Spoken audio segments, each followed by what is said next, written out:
Hello guys, welcome to Trade Nation. आज के हम अपनी इस वीडियो में एक्सिस बैंक के स्टॉक प्राइस को इन डेप्थ में एनालाइज करेंगे और उसके फ्यूचर के प्राइस को भी फॉरकास्ट करेंगे।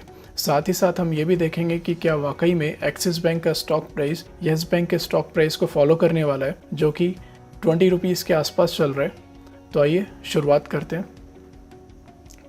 और वीडियो शुरू होने से पहले मैं आप सभी को ये बताना चाहूँगा कि हम जो भी एसेट प्राइस की एनालिसिस करते हैं, जिसमें हम फ्यूचर के प्राइस को फॉरकास्ट करते हैं, उसमें हम प्राइस एक्शन बेस्ड टेक्निक का यूज़ करते हैं, जिसमें हम पास्ट के प्राइस डेटा को एनालाइज करके और साथ ही साथ सर्टेन टूल्स के कन्फर्मेशंस को लेकर हम आगे के प्राइस को फॉरकास्ट करते हैं, जिसकी एक्यूरेसी अप टू 80% होती है। आप हमारे Telegram channel trade nation live पर भी हमें ज्वाइन कर सकते हैं, जिस पर हम रेगुलर बेसिस पे स्टॉक्स और मार्केट की वीकली और डेली आउटलुक को डिस्कस करते हैं। तो आइए शुरुआत करते हैं अपनी इस वीडियो की। जैसा आप यहाँ पर देख पा रहे हैं, यहाँ पर अभी एक्सिस बैंक का मंथली प्राइस डेटा मैंने ओपन करा हुआ है। और अगर हम इसके बैक डेट के डेटा पर जाते हैं तो अराउंड 2001 में स्टॉक प्राइस जो एक्सिस बैंक का 8 रुपये पर हुआ करता था, और धीरे धीरे एक्सिस बैंक ने अप ट्रेंड एक पकड़ा और अराउंड जून 2019 में उसका प्राइस 829 रुपीज़ के आसपास हुआ करता था।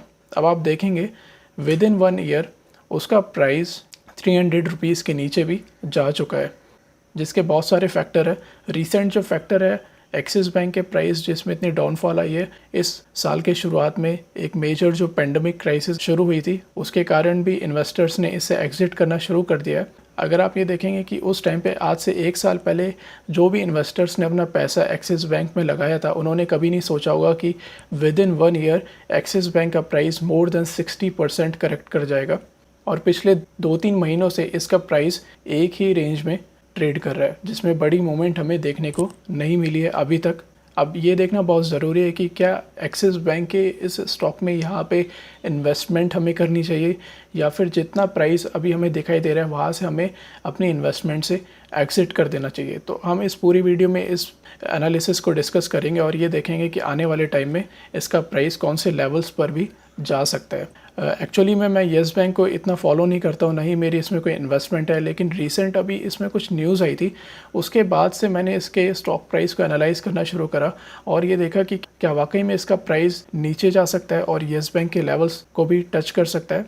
लास्ट मंथ ही जून में एक न्यूज़ आई थी जिसमें S&P ग्लोबल, जो कि इंटरनेशनल रेटिंग एजेंसी है, उसने एक्सिस बैंक को जंक की रेटिंग दी है, जो कि लोएस्ट रेटिंग्स होती है। और उसमें उन्होंने यही रीज़न दिया है कि इनके NPAs लगातार बढ़ते जा रहे हैं और साथ ही साथ जो अभी कोविड-19 का जो पेंडेमिक शुरू हुआ है, उसके कारण इनके कहीं ना कहीं ऑपरेटिंग कंडीशंस पे भी इफ़ेक्ट पड़ने वाला है। और साथ ही साथ इन्होंने बजाज फाइनेंस की रेटिंग को भी जंक में इंक्लूड करा है। उसके बाद से ये स्टॉक न्यूज़ में आया था और मैंने फिर इसकी एनालिसिस करनी शुरू करी और उसके बाद मैंने येस बैंक के चार्ट को भी एनालाइज करा और ये देखा कि दोनों में मुझे कहीं ना कहीं सिमिलैरिटीज़ नज़र आ रही हैं, जो अब हम आगे डिस्कस एक बार करते। अब हम वापस से आ जाते हैं डेली चार्ट्स पर। येस बैंक के डेली चार्ट में एक दिन का प्राइस डेटा दिखाई देता है हमें। एक जो कैंडल है वो हमें एक दिन का प्राइस डेटा बता रही होती है। अब हम देखेंगे जब से इस साल के मार्च में एक्सिस बैंक ने जो रीसेंट लो लगाया था 300 के नीचे, उसके बाद से इसके प्राइस एक लिमिटेड रेंज में ट्रेड करता हुआ जा रहा है और धीरे धीरे इसकी जो रेंज है वो छोटी होती जा रही है। अकॉर्डिंग टू प्राइस एक्शन, अगर इस तरह की कहीं पे भी मूवमेंट कोई स्टॉक प्राइस में दिखाई देती है, वो ये इंडिकेट करते हैं कि आने वाले टाइम में इस स्टॉक में बड़ी मूवमेंट आ सकती है। तो आप जब भी देखेंगे मार्केट में जो पैसा होता है वो FIIs, DIIs अपना पैसा लगाते हैं, foreign institutional investors, domestic institutional investors. अगर हम अपनी इंडियन स्टॉक मार्केट की बात करते हैं तो वो FIIs ड्रिवन मार्केट है, फॉरेन इंस्टीट्यूशनल इन्वेस्टर्स। एक्चुअली में ये वो फंड हाउसेज होते हैं जो अपना पैसा इंडिया के स्टॉक मार्केट में लगाते हैं, लेकिन एक ट्रेंड जो हमें पिछले 3-4 महीने से देखने को मिल रहा है वो ये है कि FIIs लगातार इंडियन स्टॉक मार्केट से अपना पैसा निकाल रहे हैं और वो कोई भी इन्वेस्टमेंट करने से अभी मार्केट में बच रहे हैं। स्पेशली बैंकिंग सेक्टर्स के जो शेयर्स है उसमें से उनकी लगातार होल्डिंग्स कम होती जा रही है। और हमारी जो इंडियन स्टॉक मार्केट है वो FIIs ड्रिवन मार्केट है और वो ही हमारी मार्केट में ट्रेंड को सेट करते हैं। और अभी मार्केट में जितना भी पैसा आ रहा है आफ्टर पेंडेमिक क्राइसिस, वो रिटेल इन्वेस्टर्स का पैसा आ रहा है या फिर DIIs, जिसे हम डोमेस्टिक इंस्टीट्यूशनल इन्वेस्टर्स भी बोलते हैं, वो अपना पैसा मार्केट में लगा रहे हैं, जिसकी वजह से कहीं ना कहीं हमारी मार्केट अभी स्टेबल है और उसमें और आगे फॉल हमें देखने को नहीं मिली है। तो वापस से हम अपने इस स्ट्रक्चर पर आ जाते हैं। जो ये स्ट्रक्चर हमें ये इंडिकेट कर रहा है कि आने वाले टाइम में एक्सिस बैंक में एक बड़ी मूवमेंट हमें देखने को मिल सकती है। अब मैंने मंथली चार्ट ओपन करा है जिसमें आप देखेंगे 2005 में इसका शेयर प्राइस 13 रुपीज़ के आसपास हुआ करता था और धीरे धीरे इसका शेयर प्राइस 2018 में अगस्त तक 400 रुपये के लेवल तक भी आ गया।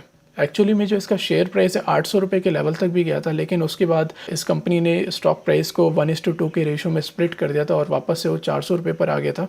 तो उसके बाद आप देखेंगे अगस्त 2018 से ये प्राइस इसका रिसेंटली 5 रुपीज़ के आसपास लो लगाकर आया है और अभी 26 रुपीज़ पर इसका स्टॉक प्राइस चल रहा है। 2018 अगस्त में किसी ने भी नहीं सोचा होगा जो इंडिया का टॉप प्राइवेट बैंक है वो एक टाइम पे डिफ़ॉल्ट कर जाएगा और उसका स्टॉक प्राइस 5 रुपये के लेवल तक भी आ सकता है। अब आप ये देख सकते हैं इस लेवल पर जिन्होंने भी इन्वेस्टमेंट मार्केट में करी होगी उनका कितना भारी नुकसान हुआ होगा। स्पेशली जो डिपॉजिटर्स है बैंक में, उनके अमाउंट को भी कहीं ना कहीं रोक दिया गया था और लिमिटेड अमाउंट ही वो अपने बैंक से विड्रॉ कर सकते थे। तो इस तरह का बैंकर जिसके बारे में कोई कभी नहीं सोच सकता था कि डिफ़ॉल्ट कर जाएगा, आज वो 26 रुपीज़ के रेट पर चल रहा है। अगर आप देखेंगे इसका जो स्टॉक प्राइस है 400 के लेवल से 150 के लेवल्स तक आया था, उसके बाद ये वापस से 300 के लेवल को भी टच करके आया था, 300 के आसपास, और उसके बाद से इसमें लगातार सेलिंग हमें हर महीने देखने को मिली और रिसेंटली 5 रुपये के आसपास अपना लो टच करके आया है।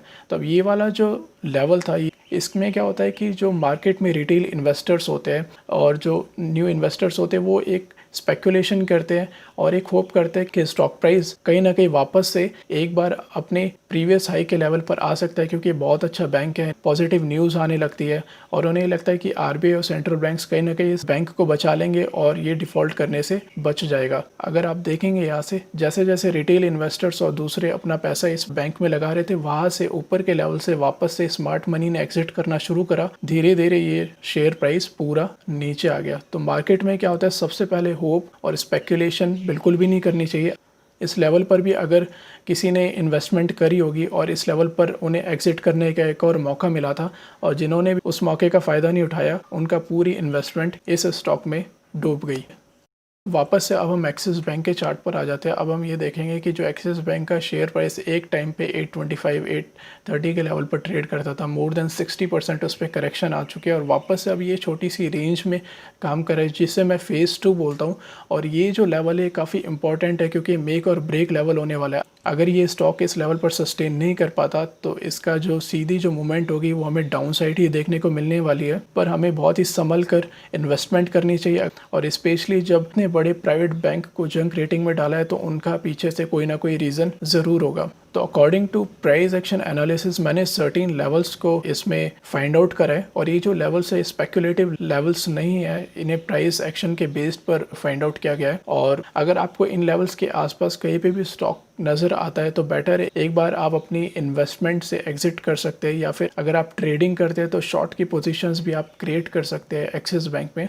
अभी एक्सिस बैंक 428 के लेवल पर ट्रेड कर रहा है। पहला जो नीचे की तरफ से लेवल रहेगा वो 330 का लेवल रहने वाला है, उसके बाद आएगा 295 का लेवल। अगर इन लेवल पर भी एक्सिस बैंक सस्टेन नहीं कर पाया तो जो नेक्स्ट स्टॉप होगा एक्सिस बैंक के स्टॉक का वो 220 रुपीज़ रहेगा। उसके बाद 165 रुपीज़ तक भी स्टॉक प्राइस जा सकता है।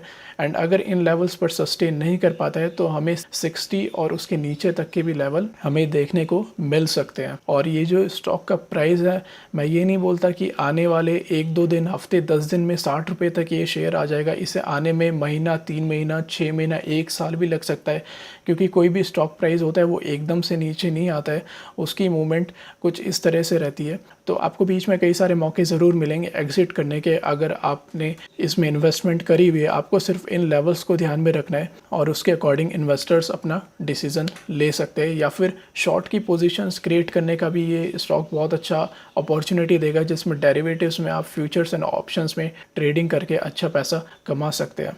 तो आज की जो हमारी वीडियो एनालिसिस थी, जिसमें हमने लेवल्स को डिस्कस करा है, आने वाले टाइम में कौन से लेवल्स आपको देखने को मिल सकता है। अगर इस एनालिसिस के बारे में आप कोई भी फीडबैक देना चाहते हैं तो प्लीज़ आप उसे कमेंट सेक्शन में मेंशन कर सकते हैं। और अगर आपको ये वीडियो पसंद आई है तो please like and subscribe to our channel for daily stock market related analysis and updates. Thank you for watching this video.